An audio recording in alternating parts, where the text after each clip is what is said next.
വീണ S Pillai എന്നാണ് ആ വ്യക്തിയുടെ പേര്. അറിയാമോ? എനിക്കറിയില്ല.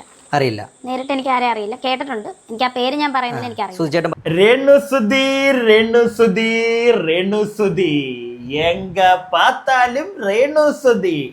ഇൻസ്റ്റഗ്രാം തുറന്നാൽ രേണുസുതി, ഫേസ്ബുക്ക് തുറന്നാൽ രേണുസുതി, യൂട്യൂബ് തുറന്നാൽ കംപ്ലീറ്റ്ലി രേണുസുതി അല്ലയോ? കുറെ ആളുകൾ പേഴ്സണലായിട്ടും കമന്റ് ബോക്സിലും ഒക്കെ മെസ്സേജ് ഇട്ട് ചോദിക്കുന്നുണ്ട്, ബ്രോ നിർത്തിക്കൂടെ ബ്രോ, നമുക്ക് പുതിയ കണ്ടന്റ് പിടിക്കാം, സോഷ്യൽ റിലവൻ്റ് ആയിട്ടുള്ള സാധനങ്ങൾ ചെയ് ബ്രോ എന്നും ചോദിച്ച്. കാരണം എൻ്റെ ചാനലിൽ അങ്ങനെയുള്ള കണ്ടന്റുകൾ കണ്ടു കയറി വന്ന ഒരുപാട് ആളുകളുണ്ട്. പക്ഷേ പ്രിയരെ, നിങ്ങൾ ഈ വീഡിയോ കാണുന്നുണ്ടെങ്കിൽ, രേണുസുതിയായിട്ട് ബന്ധപ്പെട്ട വീഡിയോ അങ്ങനെയുള്ള ആളുകൾ, അല്ലെങ്കിൽ ഈ സോഷ്യൽ റിലവൻ്റ് ആയിട്ടുള്ള സാധനങ്ങൾ മാത്രം കാണുന്നവർ ചിലപ്പോൾ കാണണമെന്നില്ല. ഇനി അഥവാ ആരെങ്കിലും കയറി വന്നിട്ടുണ്ടെങ്കിൽ അവരോടാണ്, പ്രിയപ്പെട്ടവരെ, നിങ്ങൾ എന്നോട് ദേഷ്യപ്പെടല്ലേ പ്ലീസ്. വേറൊന്നും കൊണ്ടല്ല, അമേരിക്കൻ കമ്പനിയായ യൂട്യൂബ് വരെ സജഷൻ ലിസ്റ്റിൽ നമുക്ക് തരുന്നത് രേണുസുതിയെയാണ്. രേണുസുതിയായിട്ടുള്ള ബന്ധപ്പെട്ട വീഡിയോ ചെയ്യടാ, അതിനാടാ ഇവിടെ റീച്ച് എന്നാണ് പറയുന്നത്. പിന്നെ ഞാൻ എന്ത് ചെയ്യാനാണ് സുഹൃത്തുക്കളെ? നമ്മളും രേണുസുതിയുമായി ബന്ധപ്പെട്ട വീഡിയോ ചെയ്യും. അതിന് വേറൊരു കാരണം എന്താന്ന് വെച്ച് കഴിഞ്ഞാൽ, സ്ഥിരം ഈ സ്ത്രീയുമായി ബന്ധപ്പെട്ട് എന്തെങ്കിലുമൊക്കെ കോൺട്രവേഴ്സി ഇവിടെ വരുന്നുണ്ടേ. ഇന്നലെ വൈകുന്നേരം, ഈ വീഡിയോ നിങ്ങൾ രാവിലെ ആയിരിക്കും കാണുന്നത്, ഇന്നലെ വൈകുന്നേരം ഒരു ലൈവിൻ്റെ വീഡിയോ ഞാൻ രാത്രിയിലാണ് കാണുന്നത്. നമ്മുടെ കൊല്ലം സുധിയുടെ രണ്ടാം ഭാര്യ എന്ന്, ഒഫീഷ്യലി രണ്ടാം ഭാര്യയാണോ എനിക്കറിയില്ല, രണ്ടാം ഭാര്യ എന്ന് അവകാശപ്പെടുന്ന വീണ എസ് പിള്ള, അവരുടെ ഒരു വീഡിയോ കാണാനിടയായി. അവരതിനകത്ത് പറയുന്ന കുറച്ച് കാര്യങ്ങൾ കേട്ടപ്പോൾ എനിക്ക് കുറച്ച് സംശയങ്ങൾ തോന്നി. ഒബ്വിയസ്ലി നമ്മൾ എല്ലാ സൈഡും കേൾക്കണമല്ലോ. അങ്ങനെ കുറച്ച് സംശയങ്ങൾ തോന്നിയപ്പോൾ ഞാൻ എന്താണ് ഇവരിങ്ങനെ പറയാനുള്ള കാരണമെന്ന് എൻ്റെ ഒന്ന് രണ്ട് സുഹൃത്തുക്കളോടൊക്കെ അന്വേഷിച്ചപ്പോഴത്തേക്ക്, യൂട്യൂബിലുള്ളവരോടും ഒക്കെ ചോദിച്ചപ്പോഴത്തേക്ക്, എൻ്റെ ഒരു സുഹൃത്ത് എനിക്കൊരു വീഡിയോ അയച്ചു തന്നു. നമ്മുടെ വീണ എസ് പിള്ള ഇതിനകത്ത് പറയുന്ന കുറച്ച് കാര്യങ്ങൾ ഉൾപ്പെടുന്ന, അല്ലെങ്കിൽ അതിലേക്ക് എത്തുന്ന, വീണ എസ് പിള്ള ഇങ്ങനെ ചെയ്യാനുള്ളൊരു കാരണം, അവർ ആ ലൈവിൽ കുറേ കാര്യങ്ങൾ പറയാനുള്ള ഒരു റീസൺ ആയിട്ടുള്ള ഒരു വീഡിയോ, ഒരു ഇൻ്റർവ്യൂ രേണുവിൻ്റെ, അത് അധികം ആൾക്കാർ കണ്ടിട്ടില്ല. ആ ഇൻ്റർവ്യൂ കണ്ടപ്പോഴാണ് എനിക്ക് മനസ്സിലായത്, ഓക്കെ, ഈ കാരണങ്ങൾ കൊണ്ടാണ് വീണ എസ് പിള്ള എന്ന് പറയുന്ന ലേഡി ഇപ്പോൾ ഈ ഒരു ലൈവ് ഇട്ടിരിക്കുന്നത് എന്നത്. അപ്പോൾ എന്താണെങ്കിലും രേണുവിൻ്റെ, നിങ്ങൾ അധികം ആൾക്കാർ കാണാത്ത ആ ഇൻ്റർവ്യൂ, അതിൽ കുറച്ച് കാര്യങ്ങൾ പറയുന്നുണ്ട്. അതിൽ ഇൻ്റർവ്യൂ ചെയ്യാനിരിക്കുന്ന ആങ്കർ പറയുന്നൊരു കാര്യമുണ്ട്, അതും നിങ്ങളൊന്ന് ശ്രദ്ധിക്കണം. ഞാനതിവിടെ കേൾപ്പിക്കാം. അതിനുശേഷം മാത്രം വളരെ ഇമ്പോർട്ടൻ്റ് ആയിട്ടുള്ള കുറച്ച് കാര്യങ്ങൾ നമ്മുടെ വീണ എസ് പിള്ള പറയുന്ന അവരുടെ വീഡിയോയിലെ വളരെ ഇമ്പോർട്ടൻ്റ് ആയിട്ടുള്ള ഒന്ന് രണ്ട് കാര്യങ്ങൾ മാത്രമേ ഞാൻ കാണിക്കുന്നുള്ളൂ. പക്ഷേ ഈ ഇൻ്റർവ്യൂ അത് നിങ്ങളൊന്ന് കാണണം. അപ്പോൾ ഇൻ്റർവ്യൂവിലേക്ക് പോകുന്നതിന് മുമ്പ് എൻ്റെ ചാനൽ ആദ്യമായിട്ട് കാണുന്ന ഒരു വ്യക്തിയാണെങ്കിൽ ഒന്ന് ചാനൽ സബ്സ്ക്രൈബ് ചെയ്യുക, കൂടാതെ ഒരു ലൈക്ക് ഒക്കെ തരിക. പിന്നെ നിങ്ങൾക്കിപ്പോൾ അറിയാലോ, താഴെ മറ്റേ ഹൈപ്പ് വീഡിയോ എന്ന് പറയുന്ന ഒരു പുതിയ ഐറ്റം ഇറങ്ങിയിട്ടുണ്ട്, അവത്തേലും കൂടെ ഒന്ന് ക്ലിക്ക് ചെയ്തേക്കുക. ഇനി നമുക്ക് വീഡിയോയിലേക്ക് പോവാം. ചേച്ചി, നമ്മുടെ ഇൻ്റർവ്യൂ ഇറങ്ങിയതിന് ശേഷം ഒരു വ്യക്തി, അതിലേക്ക് തന്നെ നമുക്ക് കിടക്കാം, ഒരു വ്യക്തി എന്നെ ബന്ധപ്പെടുകയുണ്ടായി. അത് ബന്ധപ്പെടുകയുണ്ടായെന്ന് പറഞ്ഞാൽ എൻ്റെ നമ്പർ ഇൻസ്റ്റഗ്രാമിൽ നിന്നും വാങ്ങി എന്നെ വിളിക്കുകയുണ്ടായി. വീണ എസ് പിള്ള എന്നാണ് ആ വ്യക്തിയുടെ പേര്. അറിയാമോ? എനിക്കറിയില്ല. അറിയില്ല. നേരിട്ട് എനിക്ക് ആരെ അറിയില്ല, കേട്ടിട്ടുണ്ട്. എനിക്ക് ആ പേര് ഞാൻ പറയുന്നത് എനിക്കറിയില്ല. സുധിച്ചേട്ടൻ പറഞ്ഞ പോലും അറിയില്ല. സുധിച്ചേട്ടൻ പറഞ്ഞറിയാം, ഡീറ്റെയിൽ ആയിട്ടൊന്നും പറഞ്ഞിട്ടില്ല. അതൊരു കള്ളമല്ലേ ചേച്ചി? അറിയില്ല. കൊള്ളം സുധി എന്നുള്ളൊരു പേര് കേട്ടിട്ടുണ്ടോ? രേണു സുധി, അയ്യോ രേഷ്മ പി തങ്കച്ച കേട്ടിട്ടുണ്ടോ കൊല്ലം സുധി എന്നുള്ളൊരു പേര്? അല്ല, ഇനി അതും കേട്ടിട്ടില്ല എന്ന് പറയുമോ? ബാക്കി നമുക്ക് കേൾക്കാം. അതിന് മുന്നേ ഒരു കാര്യം കൂടെ, ഈ ആങ്കർ തുടങ്ങിയപ്പോൾ പറഞ്ഞൊരു കാര്യമുണ്ടോ? കേട്ടായിരുന്നോ നിങ്ങൾ? ശ്രദ്ധിക്കണം. അതാണ് ഞാൻ പറഞ്ഞ, ഈ ആങ്കർ പറയുന്ന ഓരോ പോയിന്റ് വേണ്ടി നിങ്ങൾ ശ്രദ്ധിച്ചോണേ. തുടക്കത്തിൽ തന്നെ ആങ്കർ പറയുന്ന കാര്യം, എന്നെ ഒരു സ്ത്രീ കോണ്ടാക്ട് ചെയ്തിട്ടുണ്ടായിരുന്നു. കേട്ടല്ലോ നിങ്ങൾ? ഇനി ഈ ഇന്റർവ്യൂ ബാക്കി കാണും, എന്നിട്ടേ ഞാൻ ബാക്കി സംസാരിക്കുന്നുള്ളൂ. അറിയില്ല എന്ന് പറഞ്ഞാൽ അങ്ങനെയല്ല, അവരെ നേരിട്ട് എനിക്കൊരു ബന്ധമില്ല, പരിചയമില്ല. ഞാൻ എന്തിനാണ് അറിയാത്ത കാര്യങ്ങൾ? സ്വാഭാവികമായിട്ടും ഇത് ഇതുപോലെ പറഞ്ഞ പോലെ സുധിച്ചേട്ടൻ എന്റെ പഴയ ലൈഫിനെ പറ്റി ചകഞ്ഞിട്ടില്ല. ഞാൻ പിന്നെ എന്തിനാണ് സുധിച്ചേട്ടന്റെ പഴയ ലൈഫിനെ പറ്റി ഞാൻ ചകഞ്ഞിട്ടില്ല. ഓക്കെ, ശരിയാണ്. അതുകൊണ്ടാണ് ഞാൻ ഡീറ്റെയിൽ ആയിട്ട് അറിയാതിരുന്നത്. അപ്പം ഞാൻ ചോദിക്കുന്നത്, എന്നെ ആ വ്യക്തി വിളിച്ചു. ആ വ്യക്തി വിളിച്ചിട്ട് എന്നോട് ഒരുപാട് എന്താ പറയുക, അലിഗേഷൻസ് എന്ന് വേണമെങ്കിൽ പറയാം, ഇല്ലെങ്കിൽ ഒരുപാട് ചേച്ചിയെക്കുറിച്ചുള്ള വിമർശനങ്ങൾ, അല്ലെങ്കിൽ ചേച്ചിയുടെ ചില കാര്യങ്ങളൊക്കെ എന്നോട് പറയുകയുണ്ടായി. ചേച്ചിയുടെ കാര്യങ്ങൾ ഞാൻ ആരെങ്കിലും വിളിച്ച് ഇവരുടെ ഈ പറഞ്ഞ വ്യക്തിയുടെ കാര്യങ്ങൾ പറഞ്ഞിട്ടുണ്ടോ? ഇല്ലല്ലോ. പിന്നെ എന്തിനാണ് എന്റെ കാര്യങ്ങൾ പറയാം? എന്റെ എന്ത് കാര്യങ്ങളാണ് പറഞ്ഞത്? എന്നെ നേരിട്ട് അറിയാത്തൊരു വ്യക്തി എന്റെ എന്ത് കാര്യം പറയാനാണ്? എനിക്കും അറിയില്ല നേരിട്ട് അവരെ. ഞാൻ എന്താണ് ആ വ്യക്തി ആദ്യം ചോദിക്കുന്ന ഒരു പ്രധാനപ്പെട്ട ചോദ്യം, വീണ എസ് പിള്ള എന്ന് പറയുന്ന ആ സ്ത്രീയെ ചേച്ചിക്ക് അറിയില്ല. അത് തന്നെയാണ് ചേച്ചിയുടെ ഉത്തരവ്. അറിയത്തില്ല, അവരെ നേരിട്ട് എനിക്ക് അറിയില്ല. ഒരു കാരണവശാലും അറിയില്ല. എനിക്ക് ഒരു വ്യക്തിപരമായിട്ട് എനിക്ക് അറിയില്ല. അറിയില്ല, സംസാരിച്ചിട്ട് പോലും ഇല്ല. സംസാരിച്ചിട്ട് പോലും ഇല്ലെന്ന് പറഞ്ഞാൽ എനിക്കൊരു വ്യക്തിയെ അറിയത്തില്ല. മെസ്സേജ് പണ്ട് മെസ്സഞ്ചറിലൊക്കെ അയച്ചിട്ടുണ്ട് അവര്. അറിയത്തില്ല നമുക്കൊരു വ്യക്തിയെ. ചേച്ചി ഞാൻ ക്ലാരിറ്റി തരാം. അതായത് ഞാനിപ്പോൾ പറഞ്ഞ ഈ വീണ എസ് പിള്ള എന്ന് പറയുന്ന സുധിച്ചേട്ടൻ്റെ രണ്ടാം ഭാര്യ എന്ന് അവകാശപ്പെടുന്ന സ്ത്രീ, അതിനെനിക്കും ക്ലിയർ ആയിട്ട് ഉത്തരമില്ലാത്തതിനാൽ ഞാൻ അങ്ങനെ തന്നെ പറയാം. അവകാശപ്പെടുന്ന സ്ത്രീയെ അറിയത്തില്ല എന്നാണ്. ഞാൻ പൂർത്തീകരിച്ചിട്ട് അറിയത്തില്ല എന്നാണ് ചേച്ചി പറഞ്ഞ. ക്ലിയർ കേട്ടോ, എനിക്ക് അറിയത്തില്ല എന്ന് പറഞ്ഞു. പിന്നീട് ചേച്ചി പറഞ്ഞു ഞാൻ മെസ്സേജ് അയച്ചിട്ടുണ്ട്. എന്റെ പൊണ്ണ് രേഷ്മ പി തങ്കച്ച, നിങ്ങളുടെ കൊല്ലം സുതി വഴി നിങ്ങൾക്ക് ആ ഒരു ലേഡിയെ അറിയാലോ. അവരാണെങ്കിൽ പോലും ഓക്കെ, നിങ്ങൾ അങ്ങോട്ട് അയച്ചിട്ടില്ല, ആ ലേഡി നിങ്ങൾക്ക് മെസ്സേജ് അയച്ചല്ലോ, പിന്നെ കൊല്ലം സുധിയുടെ പഴയ ആണെന്നും അറിയാം. ഇത്രയും അറിയാമെങ്കിൽ ഒരു വ്യക്തിയെ അറിയാമെന്നല്ലേ നമ്മൾ പറയണ്ടേ? ഇത്രയും കാര്യങ്ങൾ ആ ലേഡിയെ പറ്റി നിങ്ങൾക്ക് അറിയാമല്ലോ അല്ലേ? അപ്പം അറിയാമെന്നല്ലേ പറയണ്ടേ? അല്ലാതെ എനിക്കൊന്നും അറിയാൻ പാടില്ലേ എന്നാണോ നിങ്ങൾ പറയേണ്ടത്? പിന്നെ വേറൊരു കാര്യം, ഈ എന്താ അവരുടെ പേര് ഞാൻ മറന്നുപോയി, ഇടയ്ക്കിടയ്ക്ക് ഞാൻ അവരുടെ പേര് മറന്നുപോകും. വീണ എസ് പിള്ള നിങ്ങളുടെ ഒരു ലൈവിനകത്താണ് പ്രധാനമായിട്ട് നിങ്ങൾ പറയുന്നത് നിങ്ങളുടെ പേര് പലയിടത്ത് ഇവർ വലിച്ചഴച്ചു എന്ന്. എനിക്ക് ഈ ഇൻ്റർവ്യൂ ഒക്കെ കാണുമ്പോൾ എന്താ മനസ്സിലായെന്നറിയോ? ഈ രേഷ്മ പി തങ്കച്ചൻ്റെ വായിൽ നിന്ന് നിങ്ങളുടെ പേര് വീഴുന്നില്ല. നിങ്ങളെപ്പറ്റി ആങ്കറാണ് അങ്ങോട്ട് ചോദിക്കുന്നത്. എന്തുകൊണ്ട് ചോദിക്കുന്നു? നിങ്ങൾ ആ ആങ്കറിനെ കോണ്ടാക്ട് ചെയ്തുകൊണ്ട്. ഇവിടെ നിങ്ങളുടെ ഭാഗത്തല്ലേ തെറ്റ്? നിങ്ങളെന്തിനാണ് ആങ്കറിനെയൊക്കെ കോണ്ടാക്ട് ചെയ്യാൻ പോയത്? ആങ്കറിനെ മാത്രമല്ല, നമ്മളും ഒക്കെ സംസാരിച്ചിട്ടുണ്ട്. നിങ്ങളുടെ സൈഡിൽ നിന്ന് നിങ്ങൾ ഇങ്ങനെ ഓരോരുത്തരെ കോണ്ടാക്ട് ചെയ്ത് സംസാരിക്കുമ്പോൾ വീണ എസ് പിള്ള ഇത് കാണുന്നുണ്ടെങ്കിൽ ഒരിക്കലും ഞാൻ നിങ്ങളെ ഇല്ലാതെയാക്കുക അല്ലെങ്കിൽ നിങ്ങളെ കുറ്റം അങ്ങനല്ല. എൻ്റെ ഒരു സംശയമാണ് ചോദിക്കുന്നത്. ലൈക്ക് നിങ്ങളിങ്ങനെ എന്നെ വിളിച്ചു, നമ്മൾ സംസാരിച്ചു, എൻ്റെ ചാനലിനകത്തൂടെ തന്നെ നമ്മൾ ആ ഓഡിയോ പുറത്തു വിട്ടു, നിങ്ങൾക്ക് പറയാനുള്ള എല്ലാ കാര്യങ്ങളും നമ്മൾ പറഞ്ഞു കഴിഞ്ഞതാണ്. ഇപ്പോൾ ആ ആങ്കറിനെ നിങ്ങൾ വിളിച്ചു, അവനോട് കുറേ കാര്യങ്ങൾ പറഞ്ഞു. അതുകൊണ്ടല്ലേ ഒരു ഇൻ്റർവ്യൂവിൻ്റെ സമയത്ത് അവൻ ആ പേരെടുത്തിട്ട് നിങ്ങളുടെ രേഷ്മ പി തങ്കച്ചൻ അല്ലല്ലോ നിങ്ങളുടെ പേരെടുത്തിടുന്നത്. രേഷ്മ പി തങ്കച്ചൻ ഇവിടെ ഒഴിഞ്ഞു മാറുന്നൊരു പരിപാടി കാണിക്കുന്നത്. അത് എന്തിനാന്ന് എനിക്ക് അറിയത്തില്ല. അത് പിന്നെ കൂടുതൽ എന്തെങ്കിലും പറഞ്ഞു കൂടുതൽ പണി മേടിച്ച് വെക്കണ്ടല്ലോ എന്ന് വിചാരിച്ചിട്ടായിരിക്കാം. വാ തുറന്ന പണിയെ എന്തെങ്കിലും മണ്ടത്തരം കാണിച്ചു വെക്കും. ചിലപ്പോൾ അതുകൊണ്ടായിരിക്കും. എന്താ ബാക്കിയും കൂടെ നിങ്ങളൊന്ന് കേട്ടോണേ, അത് കഴിയുമ്പോഴേ ഞാൻ ബാക്കി സംസാരിക്കുന്നുള്ളൂ.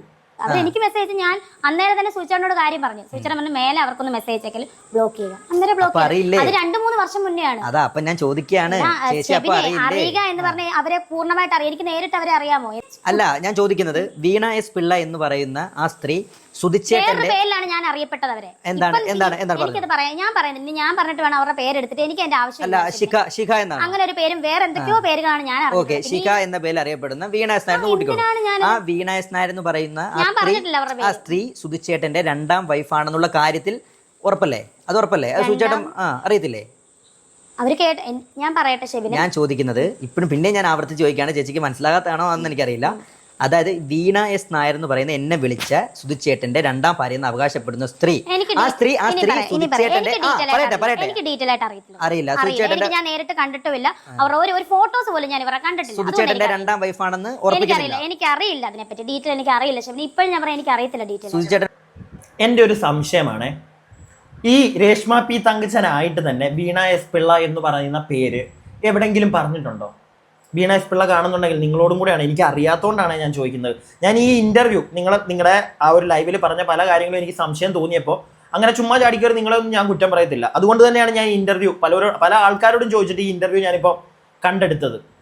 അധികം ആൾക്കാരിലേക്ക് എത്തിയിട്ടില്ല ഈ ഇൻ്റർവ്യൂ. എന്തുകൊണ്ടാണെന്ന് എനിക്ക് അറിയത്തില്ല. ചിലപ്പം എല്ലാവരും ചെയ്ത് കഴിയുമ്പോഴത്തേക്ക് എത്തുമായിരിക്കും. പക്ഷേ ഇതിനകത്ത് ഇവർ പറയുന്ന കാര്യങ്ങൾ, ഇവർ ഒഴിഞ്ഞു മാറാൻ ഭയങ്കരമായിട്ട് ശ്രമിക്കുന്നു. നിങ്ങളുടെ പേര് വീണ എസ് പിള്ള എന്ന് പറയുന്ന പേര്, അല്ലെങ്കിൽ അതിൻ്റെ കൂട്ടത്തിൽ ഈ പയ്യൻ തന്നെ വേറൊരു പേരെടുത്ത് ചോദിക്കുന്നുണ്ടല്ലോ, ശിഖ, ഇതൊക്കെ ചോദിക്കുമ്പോഴും അവർ ഒഴിഞ്ഞു മാറുക. അവർ കൂടുതലായിട്ടൊന്നും പറയാൻ നിൽക്കുന്നില്ല. അത് എന്തുകൊണ്ടാണെന്ന് എനിക്ക് മനസ്സിലാവുന്നില്ല.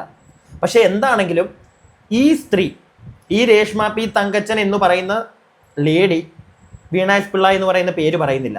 പിന്നെ വീണ എന്നോടും സംസാരിച്ചപ്പോൾ എനിക്ക് മനസ്സിലായത് വീണയുടെ സുഹൃത്ത് വലയത്തിൽ തന്നെ പല ആൾക്കാരോടും ഇവർ മോശമായിട്ട് പറയുന്നുണ്ട്. അതുകൊണ്ടാണ് വീണ റിയാക്ട് ചെയ്തത്. എനിക്ക് മനസ്സിലാവുന്നുണ്ട്. വീണയ്ക്ക് അത് ഭയങ്കര ബുദ്ധിമുട്ടായതുകൊണ്ടായിരിക്കാം വീണ റിയാക്ട് ചെയ്യുന്നത്. പക്ഷേ വീണ ഇപ്പം സംഭവിച്ചിരിക്കുന്നത്, നേരത്തെ നിങ്ങളുടെ ഒരു കുറച്ച് ഫ്രണ്ട് സർക്കിളിൽ മാത്രമേ ആൾക്കാർക്ക് ഇത് അറിയത്തുള്ളായിരുന്നു, ഇല്ലെങ്കിൽ നിങ്ങളുടെ ഫേസ് അവർക്ക് അറിയത്തുള്ളായിരുന്നു.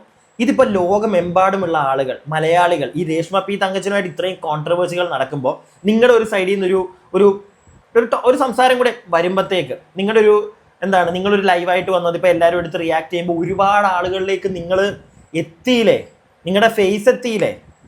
നിങ്ങൾ നാണം കെടണ്ട എന്നാണ് ഉദ്ദേശിച്ചത്, അല്ലെങ്കിൽ നിങ്ങളെ ഈ സ്ത്രീ നാണം കെടുത്തുകയായിരുന്നുവെങ്കിൽ ഇപ്പം നിങ്ങളായിട്ട് മുന്നോട്ടിറങ്ങി വന്ന് കൂടുതൽ ആളുകളുടെ ഫ്രണ്ടിലേക്കാണ് നിങ്ങളുടെ മുഖം റിവീൽ ചെയ്തിരിക്കുന്നത്. ഇതിപ്പോൾ കൂടുതൽ പ്രശ്നമല്ലേ ആവത്തുള്ളൂ? അല്ല, എൻ്റെ ഒരു സംശയമാണത്. നമുക്ക് ബാക്കിയും കൂടെ കേൾക്കാം. ഇനിയും നമുക്ക് നമ്മുടെ വീണ എസ് പിള്ള പറയുന്ന കുറച്ച് കാര്യങ്ങൾ കേൾക്കാം. അതിനുശേഷം ഞാനിപ്പോൾ ഈ പറഞ്ഞിരിക്കുന്നത് എനിക്കൊന്ന് കുറച്ച് പേരെങ്കിലും കൺഫ്യൂസ്ഡ് ആയി കാണും. വൃത്തിക്ക് ഞാൻ ക്ലിയർ ചെയ്ത് തരാം. അതിന് മുമ്പ് വീണയ്ക്ക് പറയാനുള്ള കുറച്ച് കാര്യങ്ങളും കൂടെ നമ്മൾ കേൾക്കണം. ഞാൻ ഇതുവരെയായിട്ടും എൻ്റെ ഫേസ് വെളിയിൽ കാണിച്ചിട്ടില്ല. കാരണം ഞാൻ നാറാവുന്നതിൻ്റെ പരമാവധി ഇപ്പോൾ ഈ രേണുസുതി എന്ന് പറയുന്ന വിവരം കെട്ടവൾ നാട്ടിച്ചിട്ടുണ്ട്. അപ്പോൾ ഇനി ഞാനായിട്ട് എൻ്റെ പേരും വെളിയിൽ വന്നിട്ടുണ്ട്. ഞാനായിട്ട് ചിലപ്പോൾ ഇതിനകത്ത് നെഗറ്റീവ് കമൻസുകൾ വരും. വീണ, എൻ്റെ ഒരു സംശയമാണ്. വീണ പറഞ്ഞ ഒരു കാര്യത്തോട് ഞാൻ യോജിക്കുന്നു, വിവരം കെട്ടവൾ തന്നെയാണ്. അതാണ് കാണിച്ചുകൊണ്ടിരിക്കുന്നത്, പല ഇൻ്റർവ്യൂകളിലും കയറിയിരുന്നുണ്ട്. പക്ഷേ ഇവിടെ വീണ ഇത് പറയുമ്പോൾ വീണയുടെ പേര് ആ ലേഡിയായിട്ട് എവിടെയെങ്കിലും പറഞ്ഞിട്ടുണ്ടോ? ഞാൻ കേട്ടിട്ടില്ല. ആരെങ്കിലും പ്രിയപ്പെട്ടവരെ, നിങ്ങൾ ആരെങ്കിലും എവിടെയെങ്കിലും കേട്ടിട്ടുണ്ടെങ്കിൽ അത് ഏതെങ്കിലും ഇൻ്റർവ്യൂവിലാണെങ്കിൽ ഒന്ന് എൻ്റെ കമൻറ്റ് ബോക്സിൽ ആ ഇൻ്റർവ്യൂ ഒന്ന് കമൻറ്റ് ചെയ്യുക, ഒന്ന് പിൻ ചെയ്ത് വെക്കുക. കാരണം പിന്നല്ല, കമൻറ്റിൽ ഇട്ട് വെച്ചേക്കുക. കാരണം എനിക്കൊന്ന് കാണാൻ വേണ്ടിയിട്ടാണ്. ഞാനത് കണ്ടിട്ടില്ല. ചിലപ്പോൾ ഞാൻ കാണാത്തതുകൊണ്ടായിരിക്കും, ഞാൻ എങ്ങും ശ്രദ്ധിച്ചിട്ടില്ല. വീണ എന്ന് പറയുന്ന ഒരു പേര് രേണു എന്ന് പറയുന്ന ലേഡി പറഞ്ഞതായിട്ട് ഞാൻ കേട്ടിട്ടില്ല. എനിക്ക് അറിഞ്ഞതും ഞാൻ മനസ്സിലാക്കിയതും വെച്ച് ഇവരെ രണ്ടു പേർക്കും അറിയാവുന്ന കുറച്ച് കോമൺ ഫ്രണ്ട്സ് ഒക്കെ ഉണ്ടെന്ന് തോന്നുന്നു. അപ്പം അങ്ങനെയുള്ള, പിന്നെ ഈ വീണ എന്ന് പറയുന്ന ലേഡിയും ഈ കലാപരമായിട്ട് നടക്കുന്നതാണ്, അതുകൊണ്ട് തന്നെ അറിയാവുന്ന ആൾക്കാർ കാണും. അപ്പം അവരോടൊക്കെ രേണു എന്തോ മോശമായി പറഞ്ഞിട്ടുണ്ട്, അവർ ചോദിക്കുന്നു എന്നാണ് എന്നോട് പറഞ്ഞിട്ടുള്ളത് എന്നാണ് എൻ്റെ ഒരു ഓർമ്മ. അതെ, അപ്പം അങ്ങനെയാണെങ്കിൽ ഇതിപ്പോൾ നിങ്ങളായിട്ട് ഈ മുന്നോട്ട് വരുമ്പോൾ നിങ്ങളുടെ ഫേസ് കാണിച്ച് റിവീൽ, അപ്പം നിങ്ങൾക്ക് പറയാം, ഒരുപാട് ആളുകൾ കമൻറ്റിൽ ചോദിക്കുന്നുണ്ട്. എനിക്ക് തോന്നുന്നു വീണ തന്നെ പറയുന്നുണ്ട്, ഒരുപാട് ആളുകൾ ചോദിക്കുന്നു നിനക്ക് മുഖമില്ലേ, അതല്ലേ മറ്റേതല്ലേ മറിച്ചതല്ലേ എന്ന് പറഞ്ഞ് ചോദിക്കുമ്പോൾ ഏതൊരാളാണെങ്കിലും ഒരു പരിധി കഴിയുമ്പോഴത്തേക്ക് വന്നു പോകും. അങ്ങനെ വന്നതാണെങ്കിൽ വീണ മനസ്സിലാക്കേണ്ടത്, കുറച്ച് ആളുകളുടെ കമൻറ്റിൻ്റെ പുറത്ത് നിങ്ങൾ മുന്നോട്ട് വന്നപ്പോൾ രണ്ട് പേഴ്സ്പെക്റ്റീവിലൂടെ കാണും. ഒന്ന്, നിങ്ങൾ അങ്ങനെ മുന്നോട്ട് വന്നപ്പോൾ നിങ്ങൾക്ക് തന്നെ കൂടുതൽ പ്രശ്നമായി, മനസ്സിലായില്ലേ? ഒരുപാട് ആളുകളിലത് എത്തി, അത് ഒരു രീതിയിൽ നെഗറ്റീവുമാണ്, നിങ്ങൾക്ക് നെഗറ്റീവായിട്ട് മാറും. അതെങ്ങനെയാണെന്ന് ചോദിച്ചു കഴിഞ്ഞാൽ, നിങ്ങളുടെ മുഖം കാണിച്ച് ഇപ്പോൾ ഇത്രയും കോൺട്രവേഴ്സി ഉണ്ടാകുമ്പോൾ നിങ്ങളും കൂടെ ഒന്ന് ഫേമസ് ആവാൻ വന്നെന്ന് തന്നെ ഒരു കൂട്ടം ആളുകൾ പറയും. അത് നിങ്ങൾ മനസ്സിലാക്കണം. പക്ഷെ ഞാനിവിടെ അങ്ങനെ അങ്ങോട്ട് ആക്ഷേപിക്കുന്നില്ല. പ്രത്യേകിച്ച് ഞാൻ നിങ്ങളോട് സംസാരിച്ചതാണ്. എനിക്ക് അതിനകത്ത് മനസ്സിലായത് നിങ്ങളുടെ ആ ഒരു ഫ്രസ്ട്രേഷൻ എന്തൊക്കെയോ വെച്ച് നിങ്ങൾ വന്നു. പക്ഷെ വന്നപ്പോൾ ഇത് കൂടുതൽ നിങ്ങൾക്ക് പ്രശ്നമാവുക. നിങ്ങൾ ആ പയ്യനെ വിളിക്കേണ്ട കാര്യം എന്താ? ഇൻ്റർവ്യൂവർ ആ ആങ്കറിനെയൊക്കെ വിളിച്ചിട്ട് അങ്ങോട്ട് കാര്യങ്ങൾ പറയുക. അങ്ങനെ പറഞ്ഞുകൊണ്ടല്ലേ നിങ്ങളുടെ പേര് ആ ഒരു ഇൻ്റർവ്യൂവിൽ വന്നത്. ഇല്ലെങ്കിൽ വരില്ല. ഈ അടുത്തെങ്ങും നിങ്ങളുടെ പേര് ആരും എങ്ങും പറഞ്ഞ് ഞാൻ കേട്ടില്ല. ഇപ്പോൾ വേറെ കുറേ കോൺട്രവേഴ്സികൾ നടന്ന് ഓടിക്കൊണ്ടിരിക്കുകയാണ്, ആ വീടിൻ്റെ പുറത്തും അങ്ങനെ ഇങ്ങനെയൊക്കെ ആയിട്ട്. അതിൻ്റെ ഇടയ്ക്ക് നിങ്ങൾ വീണ്ടും അടുത്തൊരു കോൺട്രവേഴ്സിയും കൊണ്ട് വന്നു എന്നേ എനിക്ക് പറയാൻ സാധിക്കുകയുള്ളൂ. നമുക്ക് ബാക്കി കേൾക്കാം. ചിലപ്പോൾ പോസിറ്റീവ് കമൻസുകൾ വരും, ചിലപ്പോൾ എന്നെക്കുറിച്ച് വളരെ ബാഡായിട്ട് വരും. അതൊന്നും ഞാൻ ഓർക്കുന്നില്ല. കാരണം ഞാൻ എന്താണെന്ന് എൻ്റെ ഫാമിലിക്കും എൻ്റെ കൂടെ നിൽക്കുന്നവർക്കും അറിയാം. പിന്നെ ഞാൻ എല്ലാവരോടും ഞാൻ നല്ലതാണെന്ന് പറയണം എന്ന് പറയാനും എനിക്ക് പറ്റില്ല. അപ്പോൾ അതുകൊണ്ട് ഞാൻ എൻ്റെ സഹോദരങ്ങളോടായിട്ട് പറയുവാണ്, ഈ രേണുസുതി എന്ന് പറയുന്ന വ്യക്തി ലോക ഫ്രോഡാണ്. ഈ 2 ദിവസം മുമ്പുള്ളൊരു ഇൻ്റർവ്യൂവിൽ പറയുന്നുണ്ടായിരുന്നു, എന്തെന്ന് വെച്ച് കഴിഞ്ഞാൽ, ഞാൻ അവൾക്ക് കുണുക്കുണുക്കുണാ മെസ്സേജ് അയച്ചുകൊണ്ടിരിക്കുന്നു. പിന്നെ എന്താ പറഞ്ഞേ, എന്നെക്കുറിച്ച് അവൾക്ക് ഒന്നുമേ അറിയില്ല എന്ന്. പച്ചക്കള്ളം ചേച്ചി, പച്ചക്കള്ളമായിരിക്കും. വീണ എസ് പിള്ള പറയുന്നത് വളരെ ശരിയായിരിക്കും. പച്ചക്കള്ളമായിരിക്കാം രേണുവ പറഞ്ഞു. ഞാനൊരിക്കലും വിശ്വസിക്കുന്നില്ല വീണ എസ് പിള്ള അറിയത്തില്ല എന്നൊക്കെ പറഞ്ഞു കഴിഞ്ഞാൽ. അറിയുമായിരിക്കും, മനസ്സിലായില്ലേ? അറിയുമായിരിക്കും. പക്ഷേ വീണ്ടും എൻ്റെ ചോദ്യം ഇതാണ്, വീണ എസ് പിള്ള, ആ ഇൻ്റർവ്യൂവിൽ നിങ്ങളുടെ പേര് വരാൻ കാരണം അത് ആ ഒരു ലേഡിയാണോ? അത് നിങ്ങൾ തന്നെയല്ലേ? ഇത്രയും ഞാൻ ചോദിക്കുന്നുള്ളൂ. ബാക്കി എനിക്ക് കേൾക്കാം. അവളെ തിന്നാനും വാതുറക്കുന്നതും കള്ളം പറയാനും വേണ്ടിയിട്ട് മാത്രമാണ്. അല്ലാതെ അവൾ സത്യസന്ധമായിട്ട് അവൾക്ക് ആരോടും കമ്മിറ്റ്മെൻ്റ് ഇല്ലാത്തൊരു വ്യക്തിയാണ്. ഇപ്പം ഞാൻ ഇങ്ങനെ വന്നൊരു ലൈവ് പറയാനും കാരണം അതുകൊണ്ട് തന്നെയാണ്. ഞാൻ വള്ളിക്കീഴിലൊരു കംപ്ലൈൻറ്റ് കൊടുത്തിട്ടുണ്ട് കാവനാട് പോലീസ് സ്റ്റേഷനിൽ.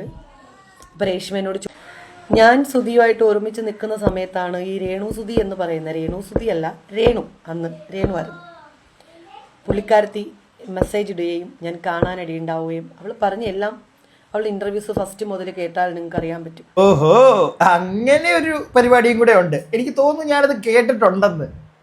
അതായത് വീണയും സുധിച്ചേട്ടനും ഒന്നിച്ചിരിക്കുന്ന സമയത്താണ്, ഒന്നിച്ചുള്ള സമയത്താണ് സൈഡിൽ കൂടെ നമ്മുടെ കഥാനായിക കയറി വരുന്നത്. കൊള്ളാം, വളരെ നല്ല കാര്യം. പിന്നെ മറ്റേ വ്യക്തി മരിച്ച് തലയ്ക്ക് മേളിലാണ്, അതുകൊണ്ട് തന്നെ കൂടുതലായിട്ട് ഞാനൊന്നും പറയുന്നില്ല, നമുക്ക് ബാക്കി കേൾക്കാം. ഡിസംബർ 15-ാം തീയതിയാണ് ഞാൻ ഇവരെ മെസ്സേജ് ആദ്യമായിട്ട് പിടിക്കുന്നത്. നെക്സ്റ്റ് ഇയർ ഞങ്ങൾ വേർപിരിഞ്ഞു. അന്നേ സുധി ഓൾമോസ്റ്റ് എൻ്റെ മനസ്സിൽ നിന്നോ അല്ലെങ്കിൽ എൻ്റെ ലൈഫിൽ നിന്നോ അല്ലെങ്കിൽ എൻ്റെ ഫാമിലിയിൽ നിന്നോ മരിച്ചു കഴിഞ്ഞ ഒരാളാണ്. അപ്പോൾ മരിച്ച ഒരാളെ പറ്റി എനിക്ക് കുറ്റം പറയാനായിട്ട് താല്പര്യമില്ല, ഞാനത് ചെയ്യില്ല. ഒരിക്കൽ പോലും പുള്ളീനെ വിറ്റ് ഞാൻ കാശുണ്ടാക്കിയിട്ടില്ല. ഇനി എനിക്കതിനോട് താല്പര്യമില്ല. പിന്നെ ഒരു 3 വർഷത്തിന് മുമ്പ് പുള്ളിക്കാരെ ഞാൻ മെസ്സഞ്ചറിൽ കോൾ ചെയ്തു. ആദ്യം മെസ്സേജ് അയച്ചു, അപ്പോൾ പിന്നെ ഞാൻ കോൾ ചെയ്തു. ശരിയാണ്, ഞാനാണ് പുള്ളിക്കാരെ ആദ്യമായിട്ട് കോണ്ടാക്ട് ചെയ്തു. അപ്പോൾ ഞാൻ പറഞ്ഞു, ഇങ്ങനെ ഒരു കുറച്ച് പ്രോബ്ലംസ് ഉണ്ട്, നീ സുധിയോട് പറഞ്ഞൊന്ന് മനസ്സിലാക്കിയേക്കണമെന്ന് പറഞ്ഞു. നല്ല മര്യാദയായിട്ട് തന്നെയാണ് എന്നോട് പുള്ളിക്കാരത്തി ബിഹേവ് ചെയ്തത്. അത് കഴിഞ്ഞതിന് ശേഷം ഞാൻ പുള്ളിക്കാരത്തിയെ കുറേ കാര്യങ്ങൾ സംസാരിച്ചു. ഞാൻ പറയാടാ എന്നൊക്കെ പറഞ്ഞു. അപ്പോൾ പുള്ളിക്കാരത്തി എന്നോട് പറഞ്ഞൊരു കാര്യമെന്ന് വെച്ച് കഴിഞ്ഞാൽ, നിന്നെ ആലപ്പുഴ ഒരു കല്യാണത്തിന് കിച്ചു കണ്ടിരുന്നു. പുള്ളിക്കാരത്തിയാണ് എന്നോട് സംസാരിക്കുന്നത്. ഒരു കല്യാണത്തിന് കിച്ചു കണ്ടിരുന്നു. അപ്പോൾ ഞാൻ ചോദിച്ചു, എവിടെ വെച്ചിട്ട്? നിങ്ങൾ ഫാമിലി ആയിട്ടൊക്കെ എല്ലാവരും ഉണ്ടായിരുന്നു, അതുകൊണ്ട് ഞാൻ ചെന്നിട്ട് എന്താ അവൻ എന്നോടൊന്നും മിണ്ടാഞ്ഞേ. ഇന്ന് ഞാൻ പുള്ളിക്കാരത്തി ചോദിച്ചു, പുള്ളിക്കാരത്തി പറഞ്ഞു, നിങ്ങൾ ഫാമിലി ആയിട്ട് എല്ലാവരും ഉണ്ടായത് കൊണ്ടായിരിക്കാം മിണ്ടാത്തതെന്ന് പറഞ്ഞു. ഞാൻ പറഞ്ഞു, അവനിപ്പം കാറ്ററിംഗ് സർവീസിന് പോകുന്നു, അല്ല അവൻ പോക്കറ്റ് മണിക്ക് വേണ്ടിയിട്ട് പോവുകയാണ് എന്ന് ഇവൾ എന്നോട് പറഞ്ഞതാണ്. മീൻസ് രേഷ്മ തങ്കച്ചൻ എന്ന രേണു സുധി എന്നോട് പറഞ്ഞ കാര്യങ്ങളാണ് ഞാനീ പറയുന്നത്. പിന്നെ നെക്സ്റ്റ് എന്നോട് സംസാരിച്ച കിച്ചുവിനെ കുറിച്ചിട്ടാണ്. മീൻസ് ഞങ്ങളുടെ ലൈഫ് കിച്ചു കാരണം നശിച്ചു പോയിക്കൊണ്ടിരിക്കുകയാണ്. സുധിക്ക് കിച്ചുവിനോടാണ് സ്നേഹം. പിന്നെ എന്നെ മൈൻഡ് ചെയ്യാറില്ല. സുധി ഫ്രീ ആയിട്ട് വന്നാൽ കൂടി കിച്ചുവിൻ്റെ പുറകെയാണ് എന്നൊക്കെ ഇവൾ കുറേ ബാഡായിട്ട്, കിച്ചുവിനെ കുറിച്ച് കുറേ ബാഡായിട്ട് എന്നോട് സംസാരിച്ചു. നല്ല ബാഡായിട്ട് സംസാരിച്ചു. കിച്ചു എന്തുകൊണ്ട് കിച്ചുവിൻ്റെയും ആ ഇളയ പയ്യൻ്റെയും പേരിലുള്ള വീട്ടിൽ നിൽക്കുന്നില്ല എന്നുള്ളതിന് ഉത്തരം ഇപ്പം നമുക്കെല്ലാവർക്കും കിട്ടിയല്ലോ. പിന്നെ ഇപ്പോൾ ഈ അവസാനമായിട്ട് നമ്മുടെ വീണ എസ് പിള്ളെ പറയുന്ന കാര്യം, ഇത് ആ ഒരു ആങ്കർ, ആ ഒരു ഇൻ്റർവ്യൂ ചെയ്യുന്ന പയ്യൻ രേണുവിനോട് ചോദിക്കുന്നുണ്ട്. ഞാൻ എല്ലാം കൂടെ ഇതിനകത്തോട്ട് കൊണ്ടൊന്ന് കാണിച്ച് കുത്തി കയറ്റാത്തതാണ്. അതിനെപ്പറ്റിയൊക്കെ ചോദിക്കുമ്പോൾ, അതായത് വീണ ഈ പറഞ്ഞ കണക്ക് കിച്ചുവിനെ കണ്ടതിനെ പറ്റിയും ആ ഒരു കല്യാണത്തിൻ്റെ കാര്യമൊക്കെ ചോദിക്കുമ്പോഴത്തേക്ക്, അവിടെ വെച്ച് വീണ പയ്യനെ കിച്ചുവിനെ കണ്ടതിനെ പറ്റിയൊക്കെ ചോദിക്കുമ്പോഴത്തേക്ക്, എനിക്കൊന്നും അറിയാൻ പാടില്ല, ഞാനൊന്നും പറഞ്ഞിട്ടില്ല, ഞാനൊന്നും കണ്ടിട്ടില്ല, ഈ ഒരു മോഡായിരുന്നു നമ്മുടെ രേഷ്മ പി തങ്കച്ചൻ. സത്യം കേട്ടല്ലോ. അല്ല, ഇതിപ്പം എല്ലാവർക്കും ഒരു ചോദ്യമുള്ളിലുണ്ടായിരുന്നു, എന്തുകൊണ്ട് ഈ കിച്ചു എന്ന് പറയുന്ന പയ്യൻ ഒരു ദിവസം പോലും ആ ഒരു വീട്ടിൽ വന്ന് നിൽക്കുന്നത് നമ്മൾ കാണുന്നില്ല, മനസ്സിലാവുന്നില്ലേ? അവൻ ഈയിടയ്ക്ക് ഇട്ട വ്ളോഗിലാണെങ്കിൽ പോലും അന്ന് തന്നെ അവൻ പോയി. ഒരു ദിവസമെങ്കിലും നിൽക്കത്തില്ലേ ആരെങ്കിലും? ഇത്രയും ദൂരം കൊല്ലത്ത് നിന്ന് കോട്ടയം വരെ ആ പയ്യൻ അന്ന് ബൈക്ക് ഓടിച്ച് വന്നെങ്കിൽ അന്ന് അവനവിടെ നിൽക്കത്തില്ലേ? ഒരു ദിവസം എന്തായാലും അവിടെ സ്റ്റേ ചെയ്തിട്ടല്ലേ പോകത്തുള്ളൂ. ആരാണെങ്കിലും അവൻ ക്ലാസ് ഉള്ളത് കൊല്ലത്താണ്, ഓക്കെ, മനസ്സിലായി. പക്ഷെ അങ്ങനെ സ്വന്തം അനിയനെ കാണാൻ വരുമ്പോൾ, എന്തൊക്കെയോ കാര്യത്തിന് വേണ്ടി അവൻ വരുമ്പോൾ ഒരു ദിവസം നിൽക്കത്തില്ലേ സ്വന്തം വീട്ടിൽ? ഇത് എന്തുകൊണ്ടാണ് പയ്യൻ അന്ന് പോലും നിൽക്കാഞ്ഞവിടെ? അവൻ അന്ന് തന്നെ തിരിച്ചു വിടുന്നേ നമ്മൾ കണ്ടത്. റീസൺ ഇതൊക്കെയാണ്. വീണ പറഞ്ഞതുപോലെ രേണുവിന്, രേഷ്മ പി തങ്കച്ചന് പണ്ടേ ആ ചെറുക്കന് ചൊറിയാണ്. അവൻ കാരണമാണ് സുധിച്ചേട്ടൻ രേണുവിൻ്റെ അടുത്തോട്ട് വരത്തില്ല എന്നുള്ള കാര്യമൊക്കെ ഇവിടെ പറഞ്ഞു വെച്ചിട്ടുണ്ട്. ഇത് വീണ പറഞ്ഞതിനകത്ത് കള്ളത്തരമുണ്ടെന്നൊന്നും എനിക്ക് തോന്നുന്നില്ല. എനിക്ക് തോന്നുന്നില്ല. വീണ പറഞ്ഞതിനകത്ത് സത്യമായിരിക്കാം. പക്ഷെ അപ്പോഴും ഞാൻ മറ്റേ ചോദ്യം ചോദിക്കും. വീണയായിട്ട് തന്നെയാണ് ഇപ്പം മുഖം പബ്ലിക്കിലേക്ക് എത്തിച്ചത്. കമൻറ്റുകൾ കണ്ടിട്ട് നമ്മളെല്ലാം തുനിഞ്ഞ് ചെയ്യാനായിട്ട് ഇറങ്ങിക്കഴിഞ്ഞു കഴിഞ്ഞാൽ ഇവിടെ അടിപൊളിയായിരിക്കും. പിന്നെ മുഖം ഇപ്പം നിങ്ങളായിട്ട് തന്നെ കാണിച്ചു. ഇനി കുറച്ച് പേർക്ക് മാത്രമേ നിങ്ങളെയും നിങ്ങളുടെ പ്രശ്നങ്ങളും അറിയാമായിരുന്നുള്ളെങ്കിൽ ഇപ്പോൾ അത് ഒരുപാട് ആളുകളിലേക്ക് എത്തി. നിങ്ങളുടെ മുഖവും റിവീലായി. അത് നിങ്ങൾ മനസ്സിലാക്കുക. ഞാൻ എൻ്റെ അഭിപ്രായങ്ങൾ പറഞ്ഞു, അത്രേ ഉള്ളൂ. ഇനി വീഡിയോ കാണുന്ന നിങ്ങളുടെ അഭിപ്രായങ്ങൾ താഴെ കമൻറ്റ് ബോക്സിൽ പറയുക. വീഡിയോ ഇഷ്ടപ്പെട്ടാൽ ലൈക്ക് ചെയ്യുക. സബ്സ്ക്രൈബ് ചെയ്യാതെ കാണുന്ന പ്രിയപ്പെട്ടവരെ സബ്സ്ക്രൈബ് ചെയ്യുക. അടുത്ത വീഡിയോയ്ക്കായി stay tuned and stay weird.